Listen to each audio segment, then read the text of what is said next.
Non, moi j'avais dit 35 en fait, prêchant pour ma paroisse.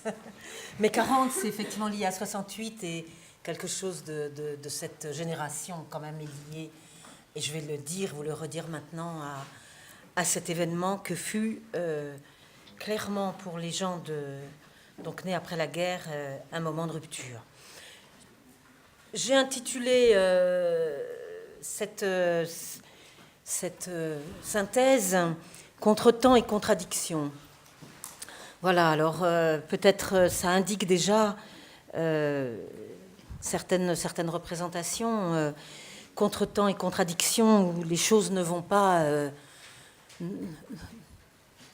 simplement avec le monde tel qu'il tourne. Alors peut-être ça serait bon quand même de résumer très brièvement les travaux que j'ai faits, donner les titres, c'est ça que je veux dire par résumé, de manière à voir qu'il y a des passages de l'un à l'autre. Parce que peut-être que dans l'événement de la production, on ne voit pas toujours le lien entre les choses.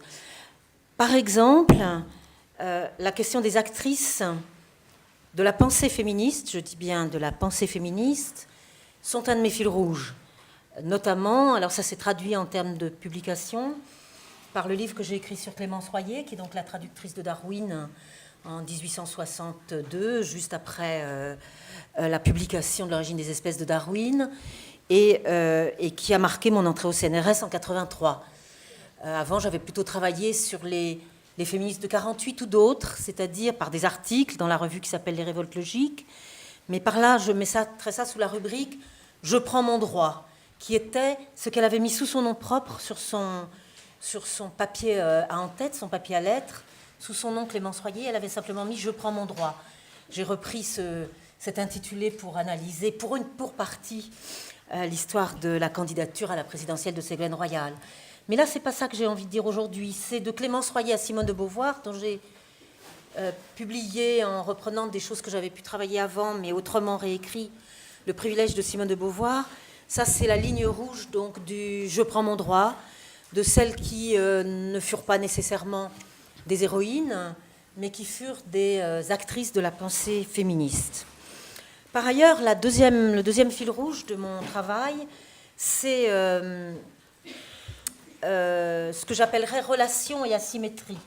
C'est le Femme toute main que j'ai publié à la fin des années 70. C'était dans la célèbre collection Libre à elle que faisait Monique Haen au Seuil à la fin de ces années 70. C'était pour poser des tas de questions comme qu'est-ce que le travail salarié domestique quand on parlait du travail non salarié des femmes que nous étions. Qu'est-ce que le travail des bourgeoises et des ouvrières, si on prend la question du travail domestique, de qui fait quoi dans un espace domestique. Si le PSU titrait un livre 13 millions de bonnes à tout faire, alors c'était quoi ce million qui était réellement domestique et réellement salarié pour cela? Et puis pour finir, cette question de la dépendance et du service était importante par rapport à la notion de démocratie et d'autonomie. C'est-à-dire la question de l'égalité des sexes, évidemment, entraînait celle de l'autonomie des femmes. Et de ce point de vue-là, c'est vrai que j'ai été amenée à reprendre ce fil tout à fait autrement avec le livre du consentement que j'ai publié en 2007, qui est un peu l'issue d'ailleurs du mandat parlementaire que j'ai eu. Et parce que finalement, de Femme toute main à du consentement, il y a un fil rouge qui est celui de la question du rapport à l'autre. Et comment ça se passe dans cet rapport peut-être égalitaire, peut-être asymétrique, peut-être dissymétrique. Voilà, ça c'est le deuxième fil rouge. Le troisième fil rouge, c'est celui que j'appellerais celui de la généalogie. C'est-à-dire non pas quel est le point d'origine du féminisme démocratique et contemporain de ces 2 derniers siècles, mais quelle en est sa provenance. Là, je me mets sous le parapluie de Michel Foucault, bien sûr, et Muse de la raison. Peut-être je ne l'ai pas. Il n'est pas là, Muse de la raison. Alors ça, c'est un acte manqué. C'est un acte manqué. Muse de la raison, qui est pourtant pour moi un texte extrêmement important, qui est celui où j'essaye d'expliquer ce qu'est la démocratie exclusive. C'est-à-dire, à force de travailler sur le féminisme et la pensée du féminisme au XIXe siècle, j'avais trouvé des discours qui me disaient mais finalement ce qui se passait sous l'Ancien Régime, il y avait des avantages par rapport aux inconvénients d'aujourd'hui, etc. Donc finalement j'avais essayé de reconstituer, j'y viendrai tout à l'heure, la généalogie de cette démocratie exclusive, et c'est donc dans Muse de la raison, et puis qui a été suivi d'un deuxième volet, si je puis dire, 10 ans plus tard, avec les deux gouvernements, la famille et la cité, donc qui sont comme deux tomes de la généalogie du féminisme contemporain. Ça, c'est pour le troisième fil rouge. Le quatrième fil rouge, c'est ce que j'appellerais la scène publique. La scène publique, avec des recueils de textes qui sont Les femmes et leur histoire et La controverse des sexes, qui sont 2 volumes de recueils d'articles. Là, j'ai voulu reprendre un certain nombre de textes qui mettent, non pas qui sont des textes d'intervention, mais qui mettent la question de la pensée des femmes et du féminisme contemporain du point de vue de cet espace public qui fait l'enjeu de la dynamique de l'émancipation. Et puis le dernier fil rouge, donc le 5e, je l'appellerai « À côté du genre ». C'est l'intitulé d'un texte que j'avais fait en 2004, « À côté du genre », pour clairement dire quel était mon rapport à la tradition philosophique et quel était peut-être mon rapport ou mon non-rapport à certains débats contemporains du féminisme théorique de ces 30 ou 40 dernières années. Donc quelque chose du côté de l'improbable philosophème, qu'on appelait jadis, on ne l'appellerait plus comme ça aujourd'hui, mais qu'on appelait encore il n'y a pas si longtemps différence des sexes, comme dit Hegel, Geschlechtdifferenz, et puis de ce que moi j'appelle la catégorie vide. Donc il y avait la différence des sexes qui a donc été relayée par ce texte À côté du genre et quelques autres textes épars. Donc voilà, c'était juste pour rappeler, j'ai ces 5 fils rouges. Je prends mon droit, la relation avec les difficultés de symétrie, la généalogie, la scène publique et le à côté du genre. Avec ces 5 fils rouges, je vais reprendre la chronologie parce que c'est un exercice obligé. Hein, Eliane me l'a rappelé, donc je crois qu'elle a raison. Alors, je reprends les choses au point de départ, et c'est vrai que le point de départ, c'est mes études de philosophie à la Sorbonne. Je suis étudiante en philosophie par chance en 68. Je serai donc de ces fantassins de la Sorbonne, tout oui et tous yeux, et ce que je considérais moi comme une chance. Et là, c'est vrai que je parle tout de suite du contretemps, parce qu'on le sait, et simplement quand on l'a vécu, c'était assez fort comme expérience. Je n'ai pas vu le féminisme pendant mai 68, ni juin 68, à la Sorbonne, à Censier, dans toutes les rues et autres odéons, voire Flins où je pouvais être. Je n'ai pas vu le féminisme. En revanche, je l'ai trouvé très très vite. Et si je devais donner un lieu où je l'ai trouvé, c'est là où on voit que je suis peut-être beaucoup une lectrice, c'est chez Maspero. C'est chez Maspero que j'ai trouvé le féminisme, hein, c'est-à-dire dans cette librairie qui a été notre creuset intellectuel et social, qui se trouvait en bas du boulevard Saint-Michel, et où on trouvait absolument toutes les publications possibles et imaginables. Et voilà, je l'ai trouvé donc au lendemain, le féminisme, dans ses premiers textes, qui seront les textes du Torchon Brûle, les suppléments à l'Idiot International, etc. Et ce n'est pas par des rencontres, c'est d'abord par des textes que j'ai rencontré ce féminisme-là à ce moment-là. Et le contretemps, je le vois, et je le vois doublement, parce que toutes les discussions qu'on a pu avoir dans la rue en 68, il y avait des références permanentes, notamment par exemple à 36, je m'en souviens précisément, et les femmes, quand on a commencé, on avait en face de nous les années zéro. Hein, le célèbre numéro de Partisans, bien sûr, mais même la chanson du mouvement des femmes, etc. Donc on était face à une absence d'héritage, apparemment. Et ça, je ne l'ai jamais oublié. Qu'on m'a dit que je n'avais pas d'héritage et que je n'avais pas de mémoire. Je n'ai pas pu l'oublier, alors pour plein de raisons qui viendront aussi des lectures, donc plus parce que j'ai pas pu l'oublier parce que la question contradictoire de la théorie et de la pratique, pour quelqu'un comme moi qui était plutôt un groupie des Mao, hein, j'étais fantassin à la Sorbonne et groupie des Mao juste après, n'ayant jamais adhéré, c'est-à-dire n'ayant jamais été membre, hein, c'est vrai que la question de la théorie et de l'action, évidemment, était tout à fait problématique. Et d'un côté, on avait... moi, je me souviens de cette manifestation de 71. Je reviendrai après sur l'année 70-71 parce que je la passe à Berlin. En fait, d'ailleurs, non, je ne vais pas la sauter, je vais devenir d'abord. C'est vrai que je pars faire ma maîtrise à Berlin et sur l'école de Francfort, sur la dialectique de la Aufklärung. Et là, je me dis, je vais aller voir les féministes. Et, on est en automne 70, donc je ne suis pas à Paris, je vais voir les féministes de Berlin. Et ce groupe s'appelait Pelagea, je m'en souviendrai toujours. Et elles m'ont dit, ah non, tu ne peux pas militer avec nous parce que d'abord, tu dois relire tous les textes. Alors moi qui voulais bien lire, je ne voyais pas pourquoi j'allais le séparer de l'action. Et je dois dire, j'ai été dans cette discordance lecture-action. Elles m'ont dit, donc tu passes une année, c'est obligatoire, tu passes une année à lire tous les textes, et ensuite tu pourras... j'ai dit, je suis là seulement pour l'année universitaire, donc c'est foutu. Alors j'ai préféré finalement lire l'école de Francfort, où, dans la dialectique de la Aufklärung, le paradigme de la différence des sexes dans l'opposition entre nature et raison, tel que l'école de Francfort raconte, cette dialectique de la Aufklärung, est absolument cruciale. Donc j'ai trouvé ma pâture intellectuelle d'un côté.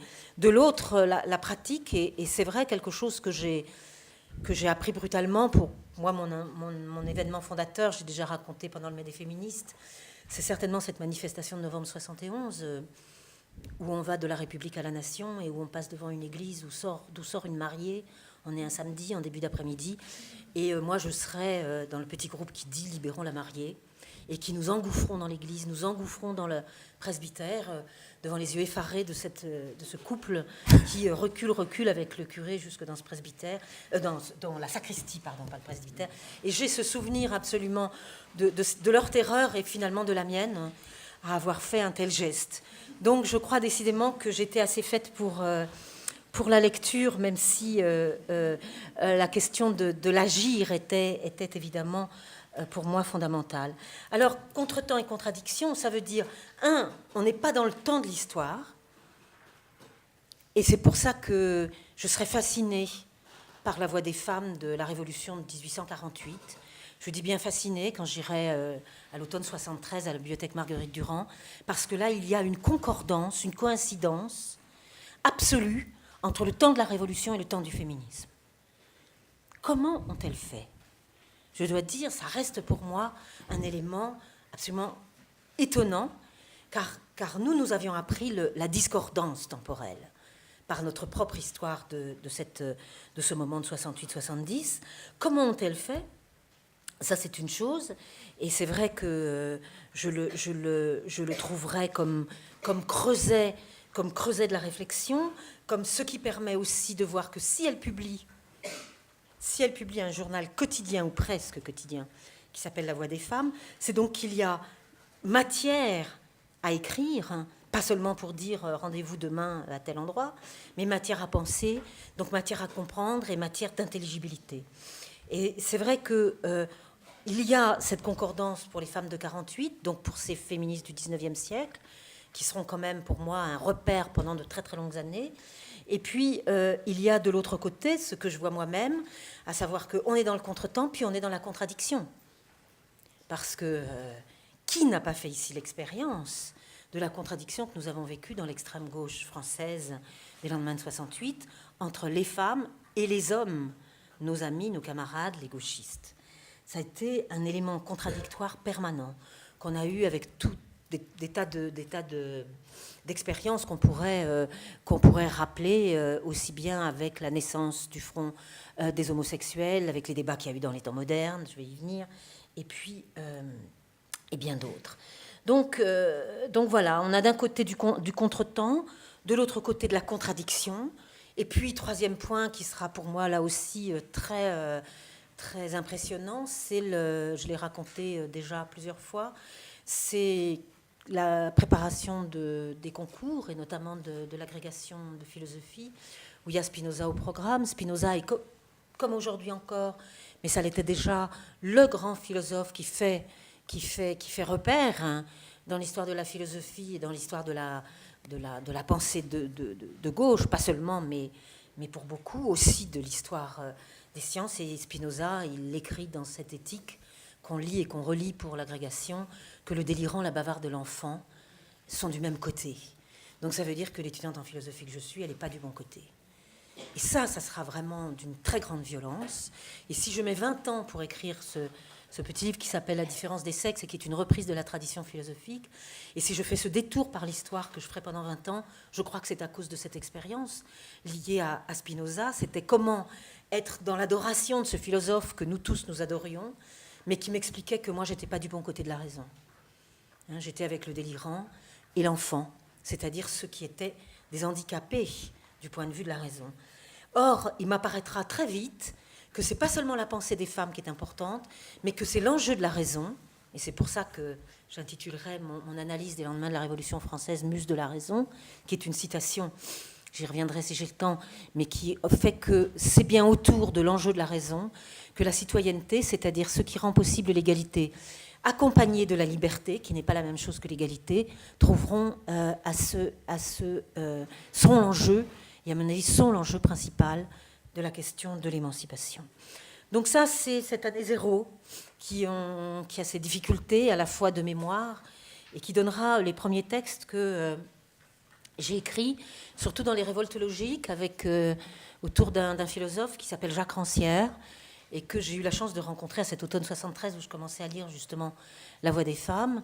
Et nous avons créé ce centre de recherche sur les idéologies de la révolte à Paris 8 qui donnera la revue Les Révoltes logiques en 75, donc où je publierai avec d'autres. Mais c'est vrai que j'ai été celle qui portait la question de la pensée féministe, pendant que lui portait la question de la pensée ouvrière, et qu'un autre ami disparu, Jean Borreil, portait la question des minorités.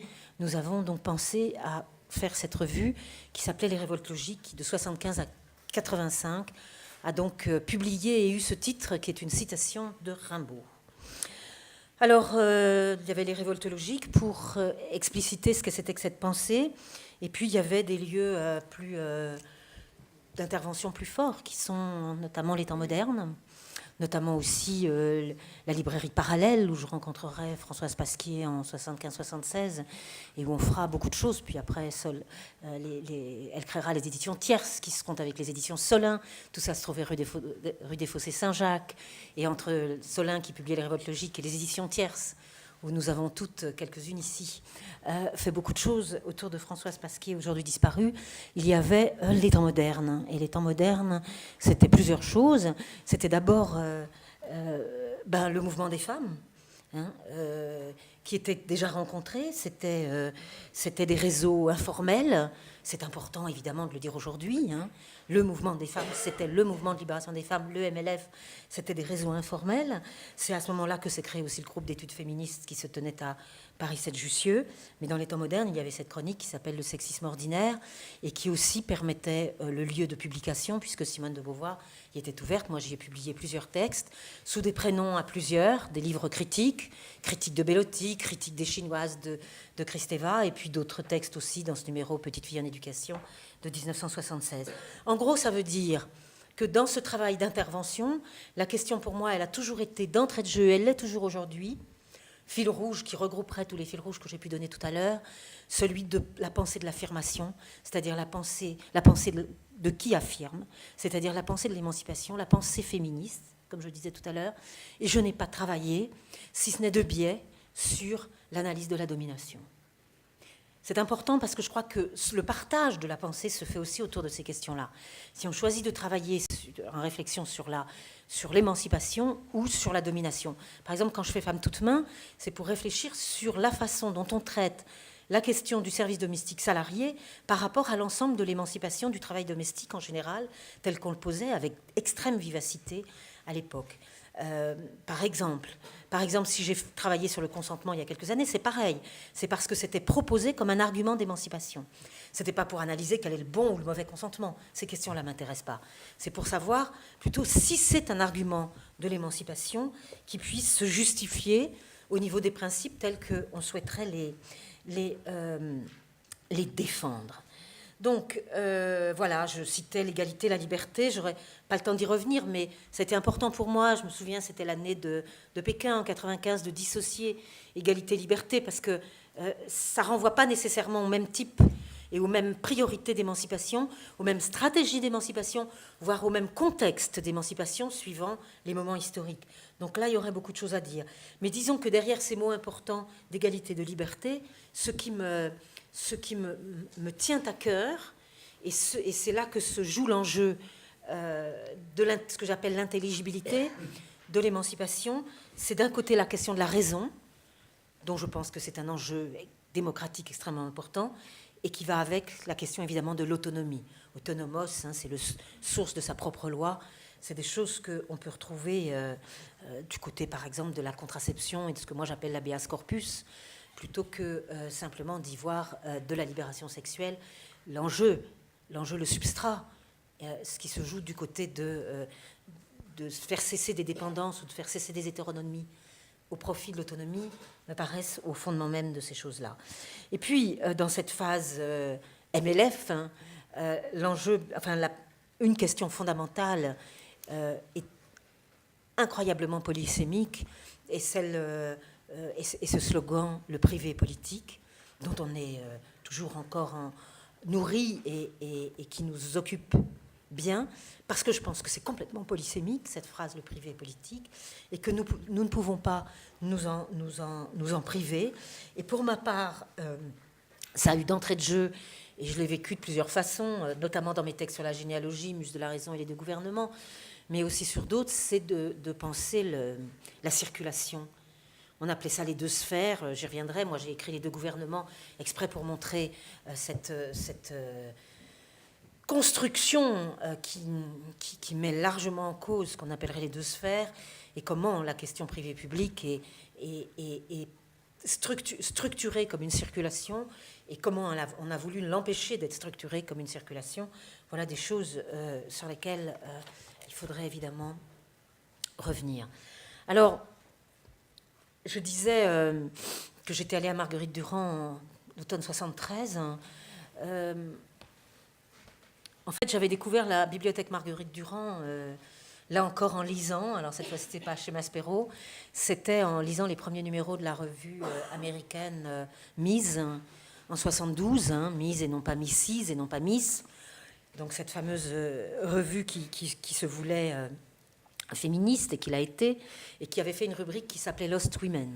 Et dans cette rubrique Lost Women, il y avait Marguerite Durand, et donc l'été 72, j'étais aux États-Unis, j'avais trouvé cette rubrique, et je me suis dit que là, au moins, j'avais du matériau. Que si Spinoza me disait qu'il y avait rien, que j'étais pas du bon côté des choses, en attendant, j'avais du discours qui s'était accumulé. Et c'est vrai que l'histoire comme espace privilégié, pour moi, beaucoup plus que la sociologie, pour d'autres, sûrement ça a été l'analyse des rapports sociaux, l'analyse du social, mais c'est vrai qu'avec cette figure tutélaire qu'était Michel Foucault, qui disait au fond, vous avez le droit de construire des problèmes qui ne sont pas écrits dans vos livres de philosophie, et vous avez le droit de construire ces problèmes, ou ces problématiques, aurait-il dit plutôt, à partir de textes n'importe lesquels, à partir de n'importe quel texte. Tout texte est valable. Tout texte est un fond sur lequel vous pouvez trouver de la pensée. De la même façon, ça fait partie des grands choix qu'on a fait avec mes amis de révoltologique, c'est-à-dire que la pensée est partout, et non pas réservée à quelques-uns ou fonction de certaines hiérarchies. Donc, voilà, c'est Michel Foucault, c'est moins comme historien de la sexualité ou historien du sujet et de sa subversion possible, comme il peut être lu aujourd'hui, notamment aux États-Unis, que pour cette espèce de légitimité qu'il donnait au fait qu'on avait le droit d'aller chercher des textes, n'importe lesquels.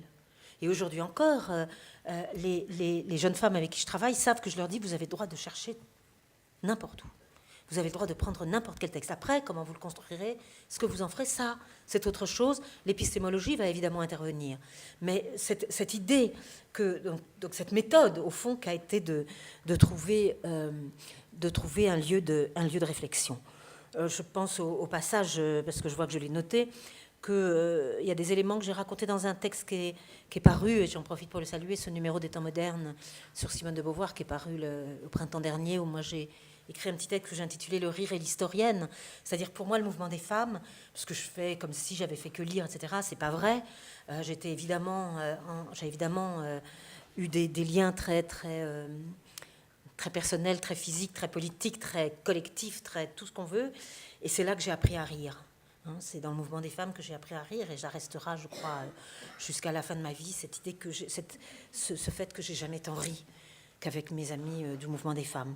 Et puis, ces historiennes que nous avons été dans ce groupe qui était proche des temps modernes, c'est vrai que nous en avons fait une expérience très concrète.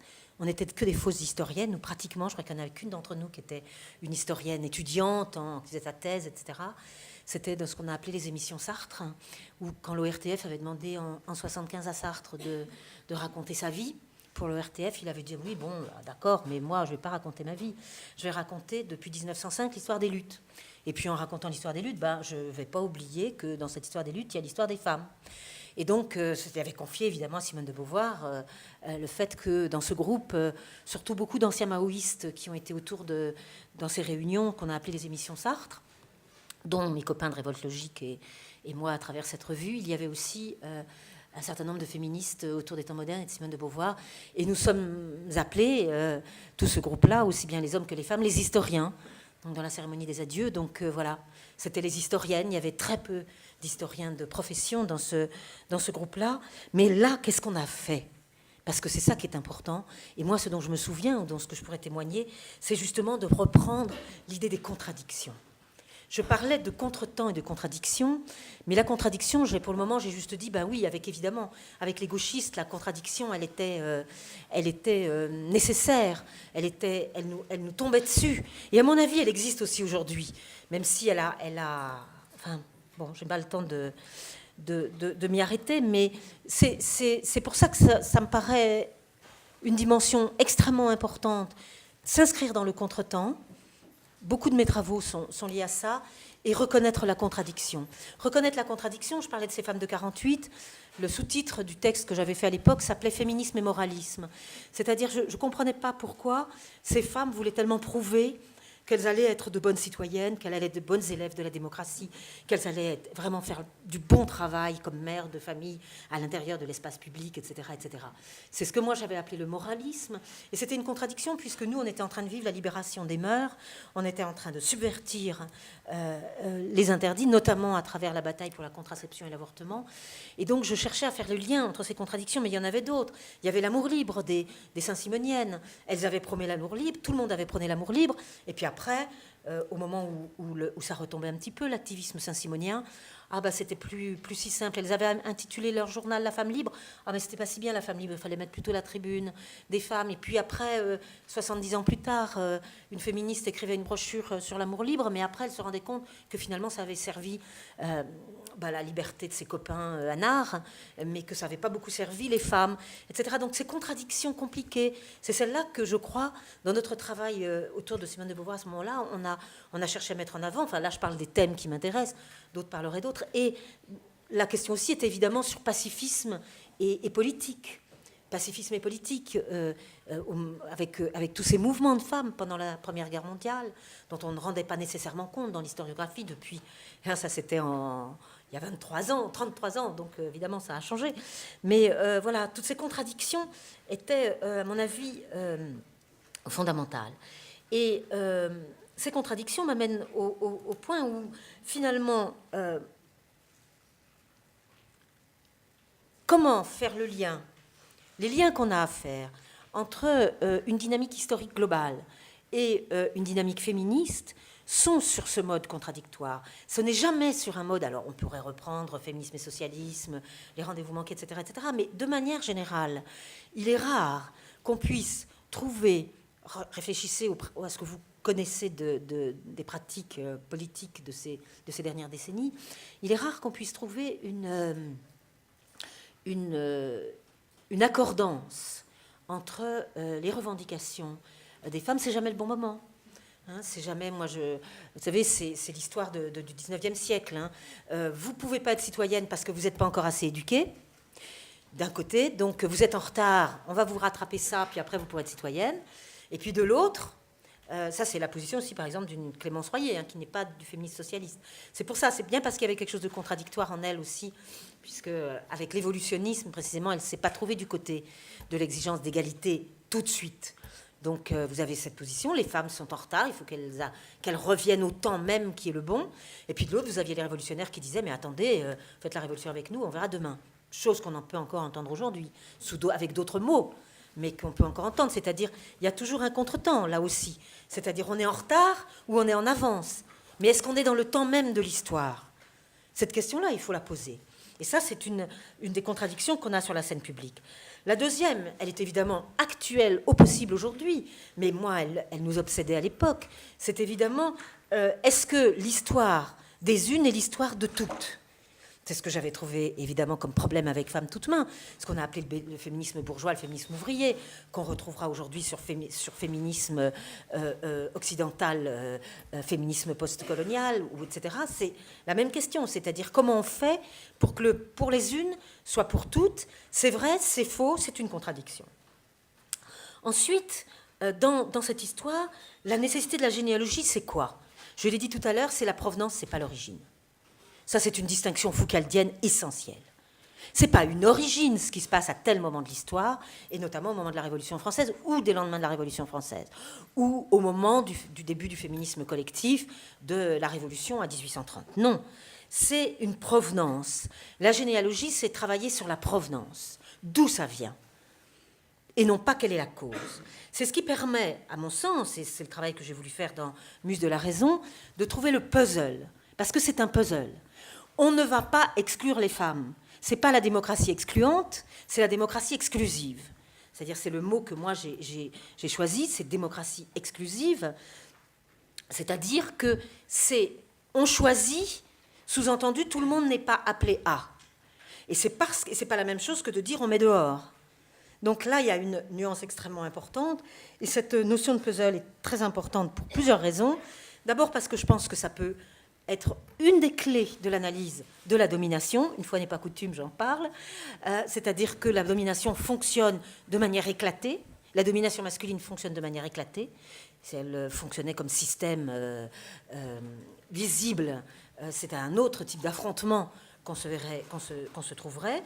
Ensuite, ce puzzle permet de comprendre aussi la démocratie exclusive, que contrairement, par exemple, à des analyses comme celle de Rosan-Vallon, on n'a pas à partager le féminisme tel qu'il y aurait un féminisme européen et un autre transatlantique, pardon, mais au contraire, on s'aperçoit clairement, pour mettre un peu les pieds dans les textes du XIXe siècle, que les féministes vont utiliser toutes les portes possibles. Entre celles qui, je prends mon droit d'une Clémence Royer, mais qui sera aussi Julie Victoire d'Aubier, quand elle dit on ne m'a pas interdit de passer le bac, bah alors c'est bon, je vais aller passer le bac. Elle fera 5 académies pour y arriver, ou 3, je ne sais plus, mais elle y arrivera. À celles qui réclament le changement du code civil, à celles qui prennent le pouvoir dans la rue, à celles qui disent ah bah, je veux diriger un journal, etc. On voit bien qu'est en place, dès le début de cette démocratie exclusive, le pragmatisme qui correspond. Le pragmatisme, c'est pas seulement qu'on serait des empiristes avérés. C'est simplement que ce pragmatisme répond au puzzle de la domination. Et ça expliquerait, en tout cas pour ma part, ça explique beaucoup de choses que j'ai pu dire à certains moments de mes actions politiques.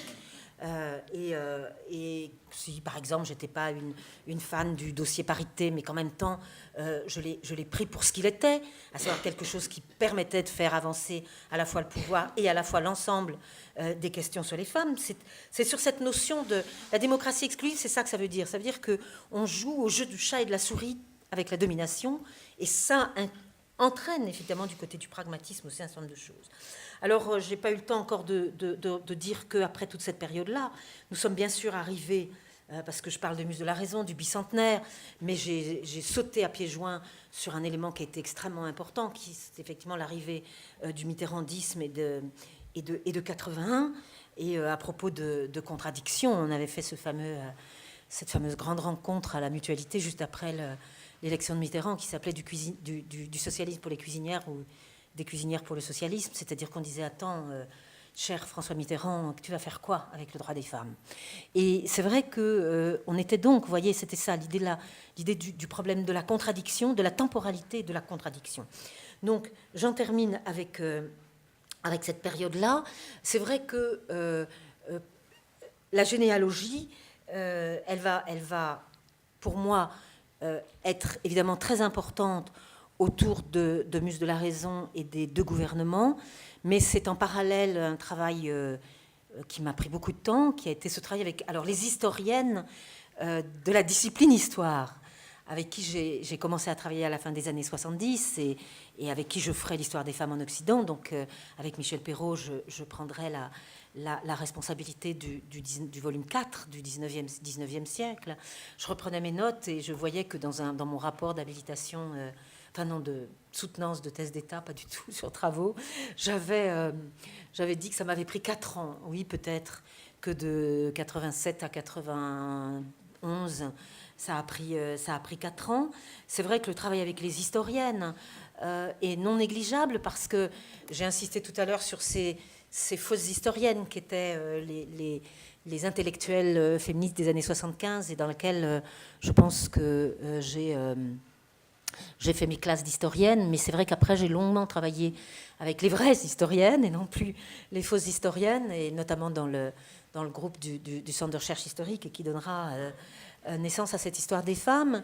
Un mot peut-être pour dire des choses par rapport à tout ce que je viens de raconter. L'histoire des femmes, c'était quand même beaucoup l'histoire des représentations. C'était la grande discussion qu'on a eue.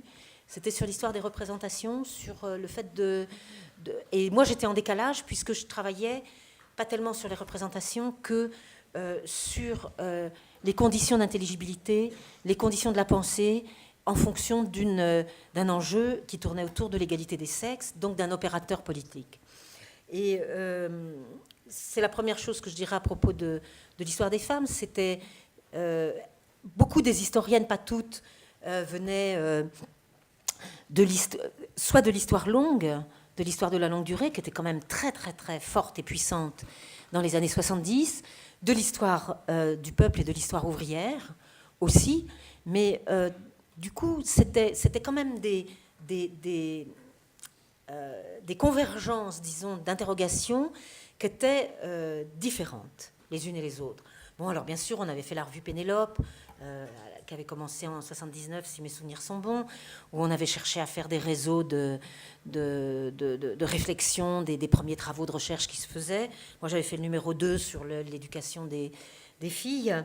Mais il y avait cette question-là, donc des différents courants de l'histoire qui sont beaucoup moins visibles aujourd'hui, parce que je pense qu'après cette histoire des femmes, après l'histoire des femmes en Occident, la question du politique est revenue très en force pour fédérer un certain nombre d'interrogations qui n'avaient pas lieu avant cette histoire des femmes. Et le deuxième point de l'histoire des femmes, alors qui m'est plus personnel, c'est que j'avais résumé ça dans une intervention suite finalement à tous les débats qu'on avait autour de la publication de ces volumes, que je résumais sous cette phrase un peu lapidaire: l'histoire ne prouve pas l'historicité.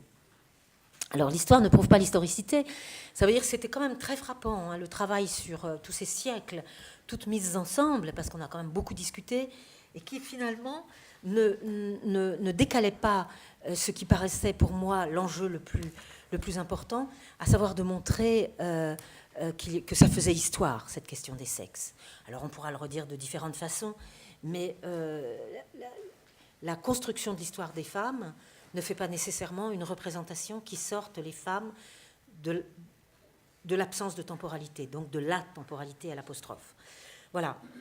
Alors, à la suite de tout ça, il était temps pour moi, je veux dire, le fruit était mûr d'une certaine façon, de revenir à la question philosophique que j'avais laissée en suspens depuis ma lecture de Spinoza. Entre-temps était né le collège de philosophie auquel moi j'avais participé au tout début, en 84, en ayant un séminaire qui s'appelait Les formes du féminisme historique. C'est quand même, je veux dire, disons, c'était pas facile dans la discipline philosophique, ça l'est pas plus aujourd'hui, d'introduire cet élément. Je pourrais en dire beaucoup, mais c'est un fil institutionnel, ce collège de philosophie, travaillant avec les uns et les autres, notamment avec des psychanalystes aussi. Je pense à Monique David-Ménard et Michel Thor, avec qui on a fait une grande rencontre en 90 sur l'exercice du savoir et la différence des sexes. Et c'est vrai que la philosophie, moi, d'une part, j'avais un jour, dans un colloque, où on ne se connaissait pas. Les gens s'étaient présentés à table, à déjeuner. Il y avait 2 femmes et quelques hommes. Et on avait fait un tour. Et puis, moi, au moment où c'était arrivé à moi, j'avais dit, voilà, moi, ce qui m'intéresse, cette question-là. Et la femme de l'assistance avait dit, quelle drôle d'idée. Et c'est de là dont je suis partie avec ce petit volume dans la collection Philosophie qu'on m'avait proposé de faire. C'est-à-dire, quelle drôle d'idée de s'intéresser à cette question des sexes dans le champ de la philosophie. Et c'est vrai que du point de vue du corpus philosophique, du point de vue de l'histoire de la philosophie, moi j'ai cherché non pas à restituer une histoire de la philosophie qui serait celle du traitement ou du mauvais traitement de cette question-là dans l'histoire, mais de voir quels étaient les enjeux, disons, thématiques et conceptuels autour d'Eros et libido, que je reprendrai plus tard, de l'amour, d'Eros et le philosophe, de l'empiricité et de la monnaie d'échange. C'est un sujet qui m'intéresse au plus haut point, de la lucidité des philosophes de notre époque contemporaine, de celle donc contemporaine de l'égalité des sexes, etc. Et au fond, dans la philosophie, ça voulait dire que ni le refoulé, c'est-à-dire ni ceux qui disent que, au fond, c'est un refoulé de la pensée philosophique, la question homme-femme, ni de ceux qui disent il n'y a que du machisme dans l'histoire de la philosophie. Dans les 2 cas, il est vrai qu'il y a un autre espace qui se dessine, un espace là encore affirmatif, qui est de dire il y a bien un traitement dans l'histoire de la philosophie de la différence des sexes. En note en bas de page, peut-être, en détour, peut-être, mais il y a quelque chose. Et c'est ça que j'ai voulu restituer, c'est-à-dire au fond, et j'en viens à cette partie-là, me mettre dans la tradition plutôt qu'à l'extérieur de la tradition. C'est-à-dire non pas dire il y aurait une autre chose, c'est-à-dire reconstruire pendant qu'on voulait déconstruire, car il s'agissait bien de déconstruire. La question que moi j'ai posée, c'est que se passe-t-il si on se met à l'intérieur même de la tradition? Là, on trouve un certain nombre de questions, comme celle que j'évoquais brièvement. Du coup, je me suis trouvée... Donc j'ai repris cette question de la philosophie au milieu des années 90, et je me suis trouvée très décalée, je l'étais déjà, mais ça c'était devenu très visible pour moi, du point de vue des débats, que j'appellerais les débats imposés du féminisme, qui était celui égalité-différence, essentialisme, différentialisme, voire même sexe-genre. Et je dois dire que c'est toujours de manière oblique que j'ai rencontré ces questions-là, car elles n'ont jamais fait pour moi l'objet de questions, c'est-à-dire de problèmes.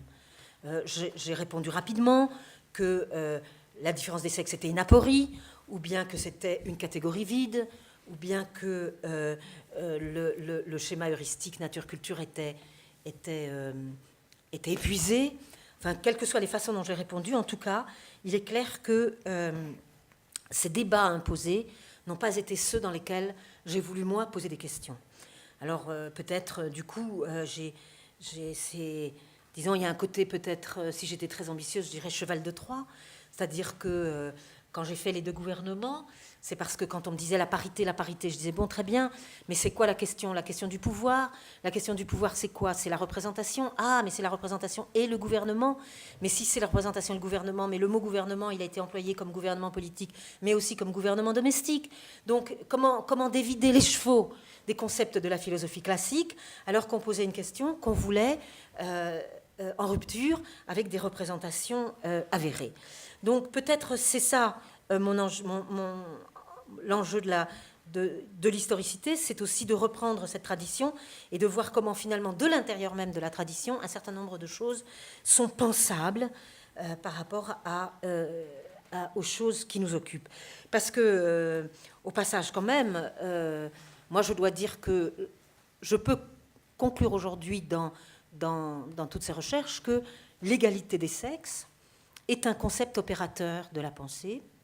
C'est-à-dire que moi, je peux, dans les discussions que je peux avoir, repérer si cette question-là est en jeu ou si elle n'est pas en jeu. Donc, de ce point de vue-là, j'accepte qu'on soit obligé de tenir compte de cet élément. C'est comme si on était dans l'histoire des sciences, et puis à un moment, il y a un élément historique qui fait que les choses ne seront plus pensées après par rapport à avant. Alors,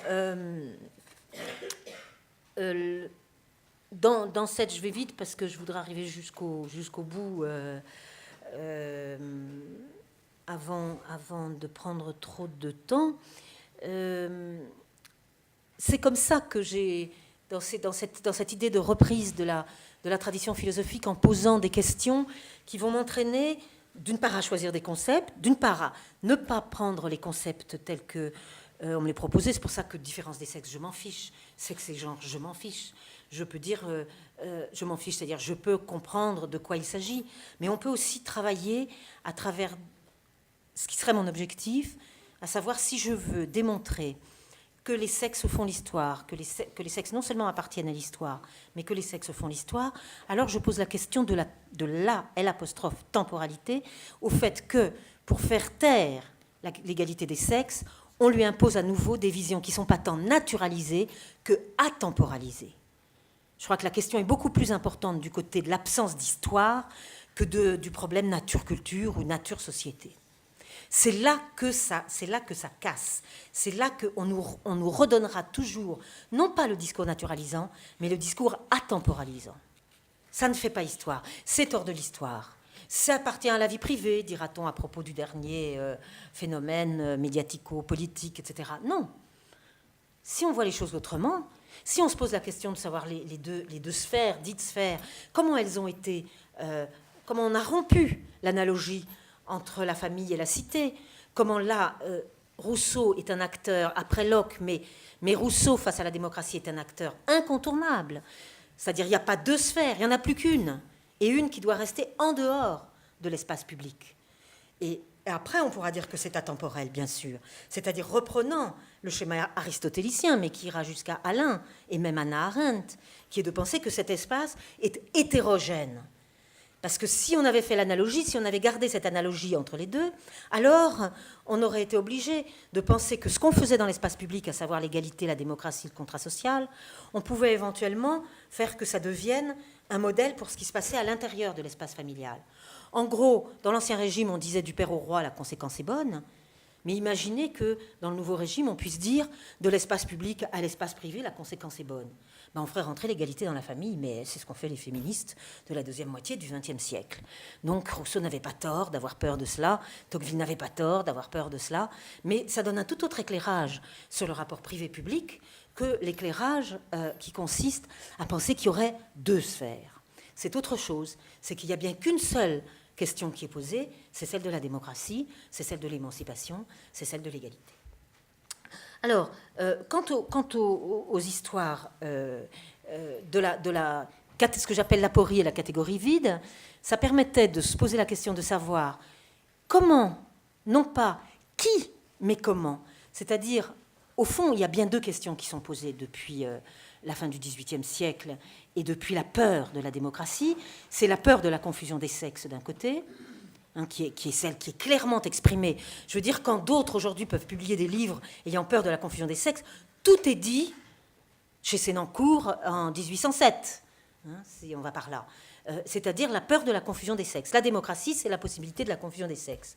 C'est un vrai problème. C'est le niveau ontologique de la question, qui bien sûr a des effets politiques immédiatement. Et puis la deuxième chose, c'est la question du conflit. C'est la question de la contradiction. Elle se traduit évidemment, ça vous l'avez entendu, je n'avais pas besoin de le dire tout à l'heure, par un rapport de conflit, c'est-à-dire un rapport de bagarre pour obtenir des droits, pour obtenir des égalités, pour obtenir des libertés. Et ça, ce deuxième niveau, qui est le niveau politique, c'est toujours un rapport. Donc en gros, nous avons, depuis tout ce temps, avec la pensée de la démocratie, ce double problème, qui est le problème ontologique, au sens propre de la définition de soi, ou de la définition des sexualités, qui est un problème d'ontologie politique, et de l'autre côté, vous avez un problème de rapport politique. Et ces deux questions sont souvent croisées, bien évidemment. Nous les avons aujourd'hui, évidemment, avec d'un côté la question de l'analyse, de la déconstruction des sexualités, mais avec toujours comme corollaire la question de la définition, que ça soit pour cesser la définition, pour la reproduire, pour la déplacer, pour la multiplier, pour au contraire la contraindre ou la normaliser, mais qu'on soit dans la norme ou dans la non-norme, la question est posée sur le plan de l'ontologie politique, en pensant que de cet enjeu-là, qui vient du problème de la confusion des sexes, depuis la Révolution française, nous aurons un enjeu qui pourrait avoir des effets Évidemment, sur d'autres questions. Déconstruire une norme peut servir à autre chose que de trouver sa sexualité personnelle. On est bien d'accord. Et puis, de l'autre côté, il y a évidemment tout ce qui va faire le rapport de conflictuel, le rapport de lutte, le hasard de la lutte, comme dirait Michel Foucault, et qui peut nous entraîner dans bien des choses, mais qui, dans ce cas, se garde bien de mettre comme axe principal la question de la définition. C'est là où je dis, on peut, à ce moment-là, avoir comme idée qu'on va sortir de la binarité, qu'on va accepter l'aporie, qu'on va accepter la catégorie vide, et que peut-être le plus important, c'est ça que je reprenais dans le petit livre sur Simone de Beauvoir, c'est pas tellement le paradigme du même et de l'autre, mais c'est le paradigme du sujet et de l'objet. Alors là, il faudrait développer, mais tout ce qui est du côté du rapport entre le sujet et l'objet, ce que j'ai appelé le lieu d'échange, ça fait lieu d'échange, la question des sexes. C'est là que s'échange quelque chose de nos sociétés.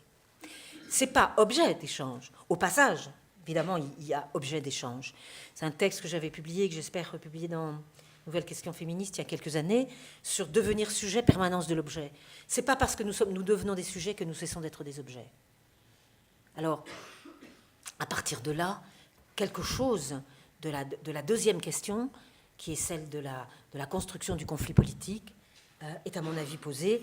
Et c'est là où peut-être, d'une part, l'histoire permettrait d'échapper à la binarité, plus peut-être que les déconstructions des normes. Tel serait, moi, mon pari. Et de ce point de vue-là, je me dissocie d'un certain nombre de discussions d'aujourd'hui. C'est pour ça que je dis à côté du genre. Et que d'autre part, cette échappée de la binarité est aussi l'acceptation que la question de la pratique historique, c'est-à-dire de la ruse, est évidemment incontournable. Alors, j'en viens au milieu de ces années 90, plutôt 97, 98, 99, où j'ai fait ce que j'appelle mon service politique. Voilà, Jospin avait oublié les femmes, il n'était pas le premier.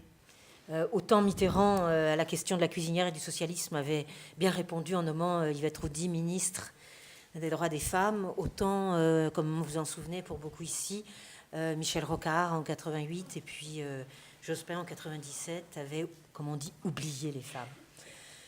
Voilà, j'ai fait ce service politique, j'ai dit qu'il fallait que je raconte des anecdotes, je m'aperçois qu'elles fondent comme neige au soleil. C'est tombé sur moi, sans doute après bien des errements dans leur recherche de noms propres. Je dois dire que pour la petite histoire du consentement, j'ai d'abord dit non. Et puis c'est ma fille rentrant du lycée qui m'a dit « T'as dit oui, bien sûr ». Et je dois dire, c'est ma fille qui m'a fait changer d'avis par son étonnement à ce que je n'aurais pas dit oui.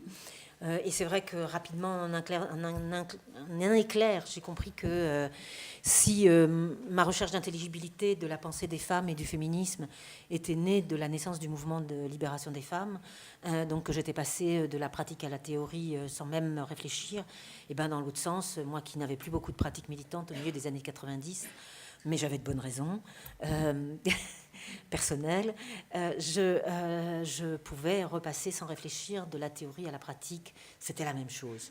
Ça, c'est le côté vieille groupie Mao, et ça a laissé des traces quand même, la question du débat théorie-pratique. Longtemps, enfin moi, ça m'a laissé des vraies traces. Et c'est comme ça que finalement, immédiatement après cette remarque stupéfiée, j'ai dit oui. Et une fois que j'avais dit oui une fois, quand après, au bout d'un an, j'ai été remerciée et que 2 mois plus tard, Robert Hue me demandait d'être la féministe numéro 2 non communiste de sa liste ouverte double paritaire qui s'appelait Bouge l'Europe, j'ai d'abord dit non, mais très rapidement, sans demander rien à personne, le temps d'une nuit, j'ai dit oui le lendemain, parce que pour la même raison, c'est-à-dire qu'il fallait y aller. J'ai donc fait ce que j'appelle le service politique, c'est-à-dire, je fais exprès de dire service politique, je considère que les mandats devraient être des fonctions tournantes. Et je considère que faire son travail, 7 ans c'était un peu long, c'est presque de la conscription napoléonienne, pour le temps que ça prend et l'énergie que ça... Et l'Europe et l'Europe c'est grand. Mais j'appellerais ça un service politique parce que c'est ça dans mon histoire et parce que je pense qu'on pourrait être amené à penser les mandats politiques comme ça. Alors, bien sûr, j'étais à la Commission des droits des femmes, mais pour l'anecdote, la Commission des droits de la femme, les droits des femmes, etc., gender, etc., n'est pas une commission fondamentale. Vous ne pouvez pas y être en première inscription. C'est ce qu'on appelle, avec les pétitions et la pêche, ce sont des 3 commissions en plus. Donc il faut d'abord être dans une commission principale. Donc moi j'ai choisi celle qui était évidemment le plus proche de mes compétences, à savoir la culture, hein, et non pas des choses que tous les grands élus des grands partis politiques tenaient absolument à avoir, comme l'économique, évidemment les grands sujets, l'industrie, etc. Et tout le monde, au contraire, était trop content qu'il y ait une espèce de société civile un peu perdue qu'à y faire s'occuper de la culture, chose tout à fait secondaire. Moi, j'ai trouvé ça passionnant. Et la question des femmes était... C'était après, la commission fonctionne de la même façon, sauf que c'est vrai qu'elle est toujours en plus.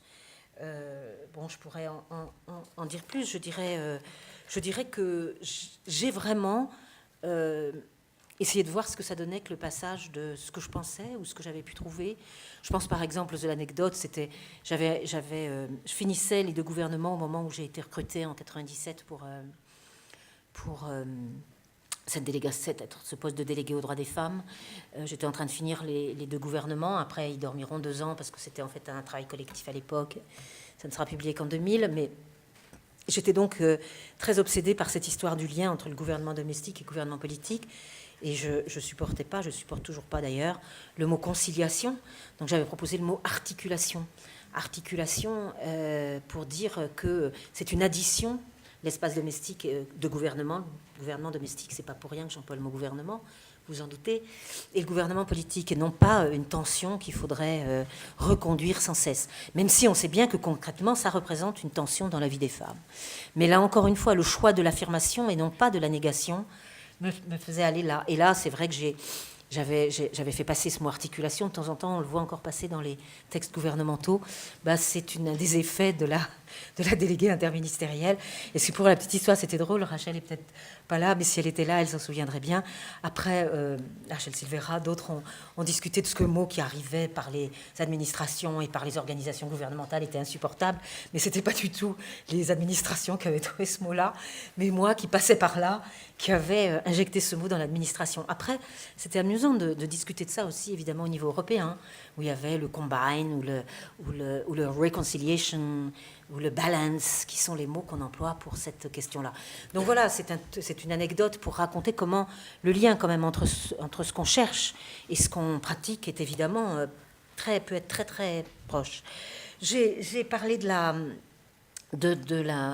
pragmatisme tout à l'heure à propos du puzzle de la domination et du puzzle de l'émancipation. C'est vrai que aussi bien le débat sur la parité que le débat queer me paraissent relever, pour moi, je les mets ensemble et je m'y mets aussi, alors que je viens de dire que je ne peux pas parler d'à côté du genre ou que la parité n'était pour moi qu'une étincelle bonne, évidemment, et surtout ultime étape d'une émancipation, et bonne parce que ça pouvait déclencher tout le reste. C'est vrai que c'est une grande question, la question de quelles sont les stratégies et les moyens de subversion. Et on s'aperçoit qu'au fond, bon an, mal an, qu'on soit paritaire ou queer, le pragmatisme est fédérateur. Et là, je pense que c'est une réflexion vraiment très intéressante. Parce que c'est pas seulement « Ah, il faut passer à l'action ». C'est le pragmatisme est peut-être implicite, ce que je disais tout à l'heure, au puzzle de la domination.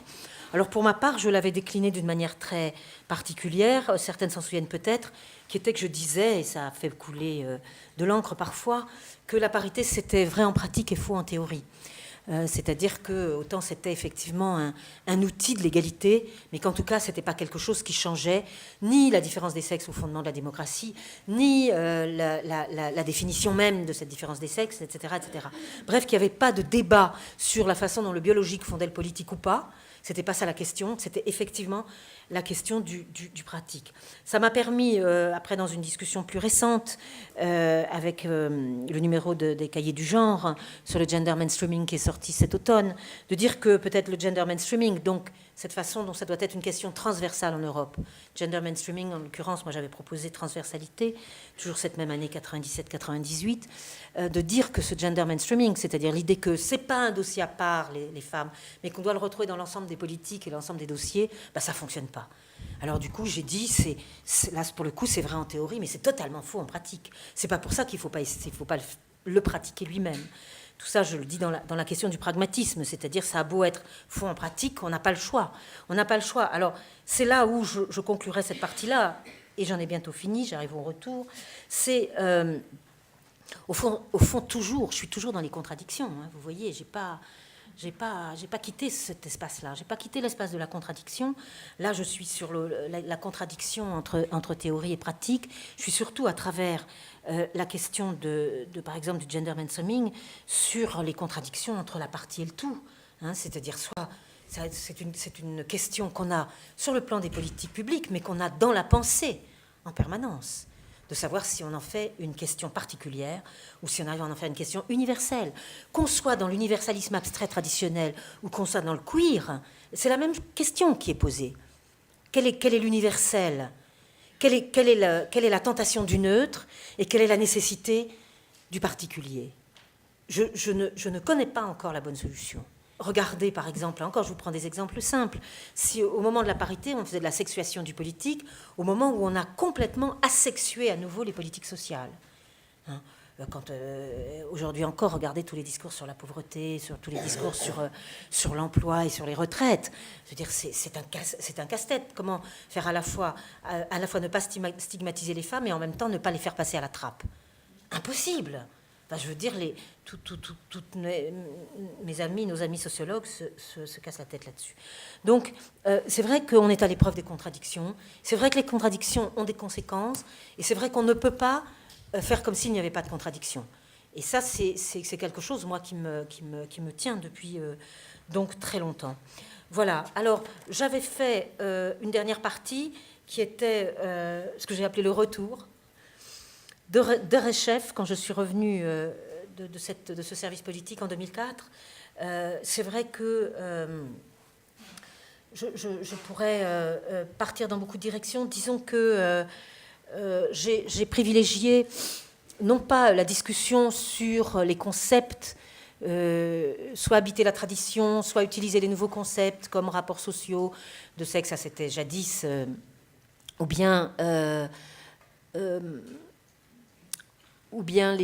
genre, etc. J'étais en train de penser à autre chose. Je me souviens quand on avait fait ce grand colloque à Toulouse, après l'élection de Mitterrand, sur la recherche, et que moi j'avais fait un petit texte dans les actes du colloque, qui se trouvent dans les actes du colloque, sur la question de la rupture épistémologique, parce qu'on était tellement enthousiastes que les amphithéâtres bruissaient du pluriel des ruptures épistémologiques que ces jeunes chercheurs que nous étions, en 80, 82, on était très jeunes, avaient fait. Et moi je disais, attendez, non, comme moi, quand Guilhem nous avait formés à l'école dure de l'histoire des sciences, je ne pouvais pas entendre cette floraison comme ça de rupture épistémologique quand il y en a une de temps en temps dans l'histoire. Hein, c'est quand même pas très souvent. Et c'est vrai que cette polémique sur la rupture épistémologique, c'est-à-dire sur finalement quels sont les champs nouveaux. Est-ce que moi je suis sûre que j'ai choisi d'habiter la contradiction. J'ai choisi d'habiter la tradition, j'ai choisi d'habiter les concepts anciens, comme gouverner, représenter ou plein d'autres, précisément parce que je suis prudente sur la question de la rupture épistémologique. En même temps, ça permet de faire des découvertes conceptuelles vraiment intéressantes. Et ces 3 dernières années, j'en ai énoncé, notamment autour de 3 mots, qui sont les 3 derniers livres, 3 des derniers livres que j'ai publiés sur...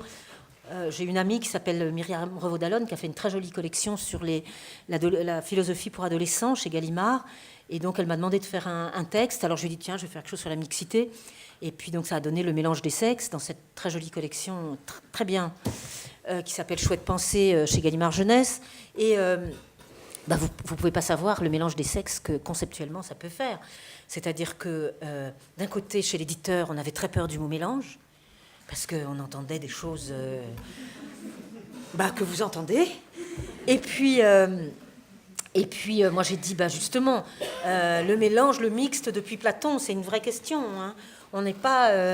ils auraient préféré que je mette fille-garçon ou bien mixité. Donc j'ai tenu bon. Et pourquoi je vous raconte ça ? Parce que l'histoire, elle m'a très très mal tourné, puisque ce livre qui a été traduit cette année en espagnol... j'ai découvert en recevant l'exemplaire début de l'été qu'ils n'avaient pas trouvé mieux, parce que sans doute mélange, ça ne leur plaisait pas, je ne sais pour quelle raison, que d'appeler ça la guerra. de los sexos. Donc voilà, je me trouvais d'un côté avec un éditeur qui ne voulait pas du mélange, et de l'autre, un autre éditeur qui voulait et qui a fait une couverture et qui a mis un sous-titre. Tout est à l'envers de ce que j'ai pu écrire. Donc là, à force de bagarre, ils viennent de retirer l'édition, mais ils ne vont pas en faire une autre. Donc j'ai perdu le fait que ce que Gallimard a gagné, c'est qu'après moult échanges et complexité, à ce que l'éditeur fasse retirer ce livre de la vente en Espagne, parce que j'ai trouvé que c'était préjudiciable à mon travail, qu'on me fasse parler de la guerre, quand moi je parlais du mélange. Voilà. Donc ça, c'est une anecdote qui est symptomatique de ce que ces petits mots qui ne sont pas des concepts qu'on va trouver dans les dictionnaires de philosophie, sont porteurs des problèmes, des bonnes questions ou des mauvaises questions, telles que moi j'ai envie de les poser. Le deuxième terme que j'ai employé, c'est celui de consentement, qui n'a pas beaucoup non plus, lui, de présence dans les dictionnaires de la philosophie, et avec qui on pourrait faire beaucoup de choses. On peut faire beaucoup de choses, pas seulement pour savoir s'il y a un bon ou un mauvais consentement, mais qu'est-ce que le consentement ? Vous savez, les dictionnaires disent que, pas de philosophie, mais les autres, que c'est par exemple à la fois adhérer et accepter. Alors vous voyez, on est déjà parti loin. S'il faut à la fois, c'est à la fois choisir et n'en pouvoir mais. Donc avec ce mot de notre modernité, on fait beaucoup, beaucoup, beaucoup de choses. Donc c'est un deuxième exemple récent de tout ce que j'ai raconté en amont pendant l'heure précédente. Et puis le troisième exemple, il porte sur le livre de Simone de Beauvoir, que j'ai intitulé « Le privilège de Simone de Beauvoir ». Parce que ce mot de privilège, j'en ai pas fait simplement... c'est un mot qu'elle emploie tout le temps. Ça m'avait frappé il y a déjà très longtemps. Et j'avais écrit un texte là-dessus que j'ai beaucoup repensé depuis, qui était ce petit mot qu'elle employait tout le temps dans énormément de phrases. Qu'est-ce que ça voulait dire, surtout dans ce contexte existentialiste et de la philosophie de l'après-guerre et ce mot de privilège pour penser comment penser la question des femmes, parce qu'au fond, ça c'est un de mes problèmes, c'est comment penser, comment penser, quoi. Et que finalement, pour moi, elle était une source, une ressource de réflexion très grand, et notamment à travers ce mot, voilà, cette notion, pourquoi pas ce concept, qui est celui de privilège, qui n'est pas seulement le privilège de quelqu'un qui a eu accès au savoir, ça commence par là, évidemment, l'histoire de Simone de Beauvoir, mais qui en a fait le privilège pour penser et pour écrire un certain nombre de choses. Je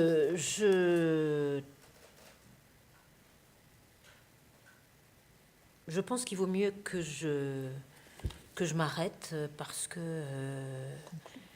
Conclure. Alors là, j'ai fait deux listes. Il y a la liste qui était le rappel de mes 5 fils rouges. Je prends mon droit, relation et asymétrie, généalogie, scène publique à côté du genre. Et puis, j'ai fait une deuxième liste que j'avais mis en conclusion. Alors, je vais lire simplement l'énumération que j'ai écrite sur mon carnet. Donc, la construction plutôt que la déconstruction, l'énoncé plutôt que la dénonciation, la bonne ou la mauvaise question plutôt que l'impératif à choisir le côté duquel je penserais, l'égalité comme opérateur de pensée, la conséquence de la contradiction, ou le monde de demain, c'est-à-dire l'aporie en acte, l'absence de cause, de fondement d'origine, ce qui donne l'appropriation plutôt que l'héritage, et les contretemps et la ruse, ce qui est prendre la mesure de l'anachronisme et de ce lieu d'échange où se ferait de l'histoire. Bon, ça manque d'anecdotes.